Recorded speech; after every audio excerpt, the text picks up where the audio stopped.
On this episode of the Red and Gold Report, we're going to be breaking down the Chiefs' big statement win against the Cardinals in week one. And with week one under our belt in the NFL season, we now get to start answering some of our burning questions about our Chiefs. We get to analyze some real live regular season football, and we get to start worrying about a few different injuries. So, what was the story of the game in this one?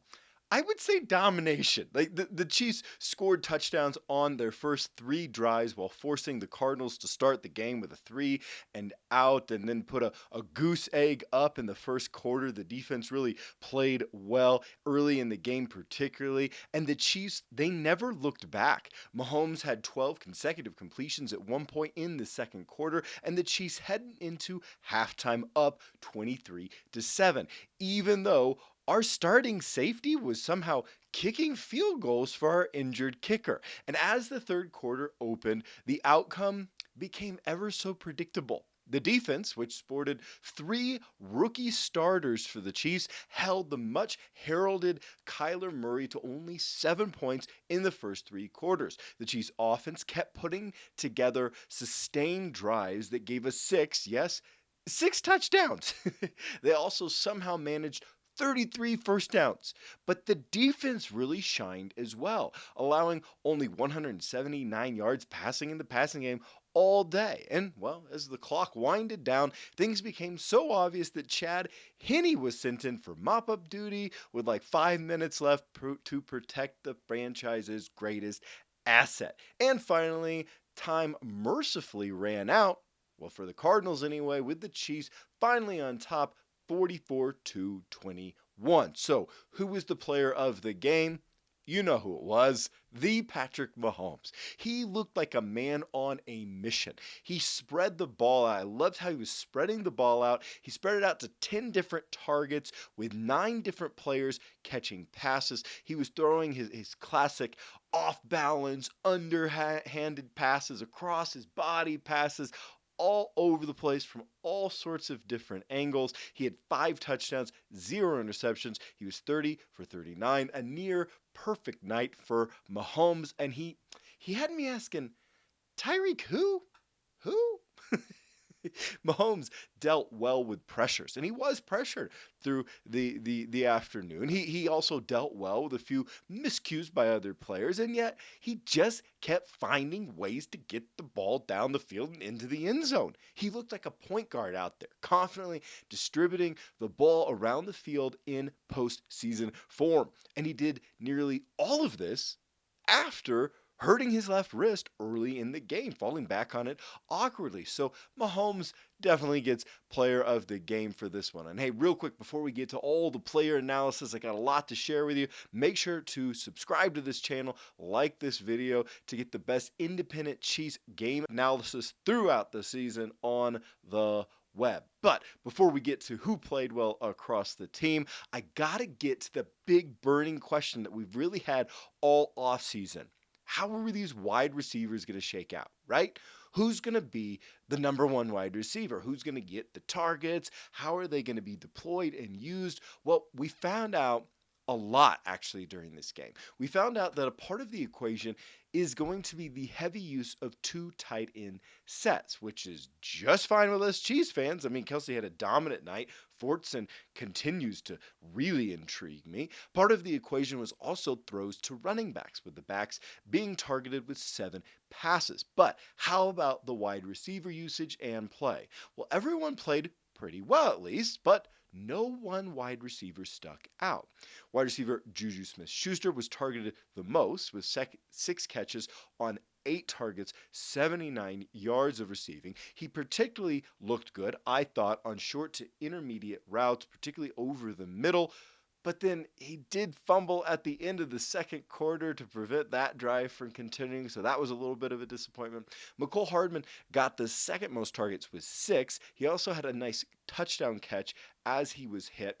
However, half of his targets were incompletions. He seemed not to be able to find a way to really get under deep throws, even once kind of pulling up just a bit for fear of contact. So he was maybe the most disappointing receiver out of them, but still didn't have a terrible night. Valdez Scantling had the third most targets. He hauled in actually all four of his four targets, though surprisingly, none of them were deep catches as we kind of expected him to be used for.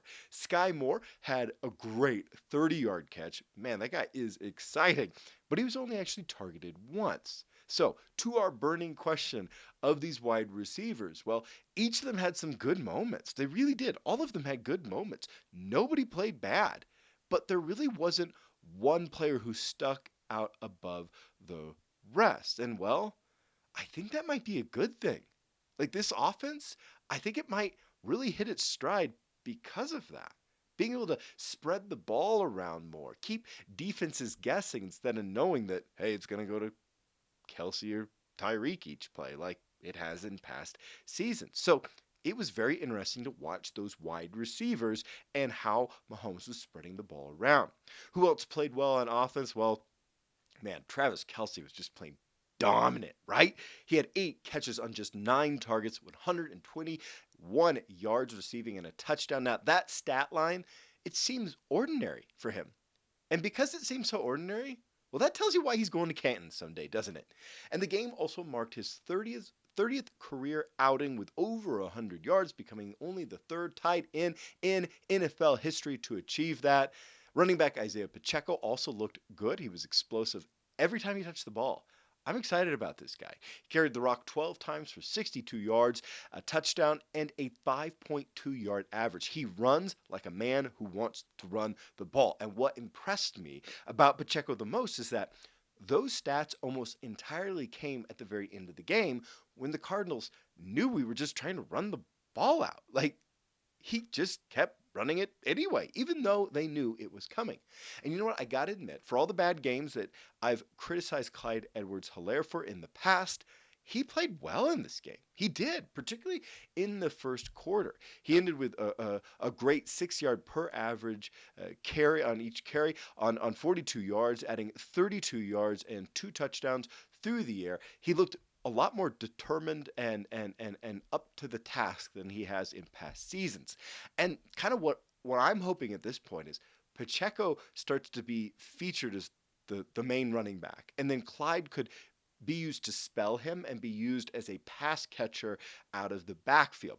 They gave me some hope for the run game this season after really the running backs and the running game struggled last season and struggled in this preseason. And I've also got to mention the kicker, Harrison Butker. Man, Butker slipped on a kickoff in the first quarter. The injury looked bad. I mean, the way that he twisted his foot, oh man, and it was reported that his ankle immediately began to swell up. I assumed he was out of the game. And yes, it was super fun to watch safety Justin Reed actually somehow make an extra point and do well with kickoff duty as the backup kicker. But then Butker bravely came back with a gutsy long field goal at the end of the second quarter. Without even being able to take his normal steps, he was still able to make it. So hats off to him. Turning to defense, defensive tackle Chris Jones utterly dominated. Jones had 5 pressures, a nearly 24% pass rush win rate, and a deflected pass. But if you really watched him closely, there was something else that I thought it was interesting he was doing. He was using, let's not call it holding.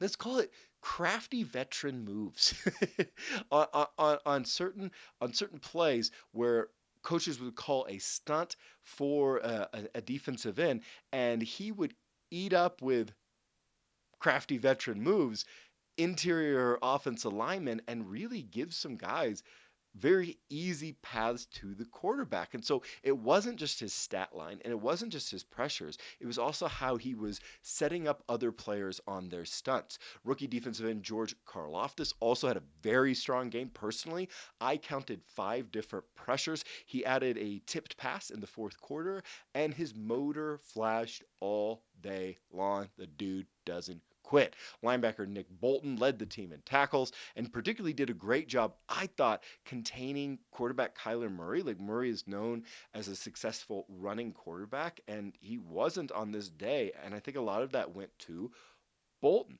Corner L'Jarius Sneed, he had a good game. I thought he was used very creatively during the game, and he lived up to it. He had a sack, another quarterback hit because, well, the defensive coaches kept calling him in on blitzes. He played well in coverage, really liked him there, and I continue to be really impressed with his tackling ability at corner. It's a lost art with corners in the NFL. Rookie Trent McDuffie also played well in coverage, with the Cardinals nearly ignoring him and choosing not to target him all game long, practically. However, he did leave the game with an injury.